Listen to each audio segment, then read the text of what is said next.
From what I've heard from participants, this is the first time they've heard this kind of conversation from a First Nation perspective. We're going through a process without really understanding, or rather the community not understanding what are some of the policies that are being implemented and developed in their own communities. We all want the best for our children and our future generations.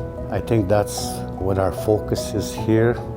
Everything is an issue, I guess, because we are starting at zero. So we have our health and safety committee, we're beginning to do our policies, and we're beginning to work on the programming as well as the safety culture, the awareness of around the programs. It's something that we want to build upon going forward. To break status quo, awareness needs to happen. We often find ourselves doing something because it's been done, and it's been done forever. I see the systemic racism that's in play in a lot of these communities that's taken place based on the trauma that's been endured by these communities. And I think short term it's really just talking about it. It's getting people to kind of open up and express their own stories, because I think a lot of it is their own internal kind of self-worth, and then also at the community level as well. So the more individuals you can get on board, then ultimately that's going to roll up and help the community as well. It's something that needs to be determined by the community and finding out where they're at currently and where they want to go. And everyone wants to be safe, everyone wants to be well, and each community has the opportunity to choose how they achieve those goals. After the conversation gets, kind of percolated through more communities, that people really understand, what we're trying to achieve here in terms of this movement.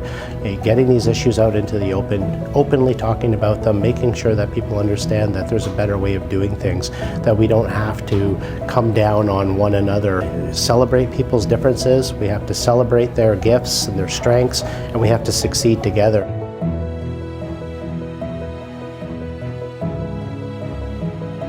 It's just that we have to take a step back and understand there's still a lot of healing that has to happen.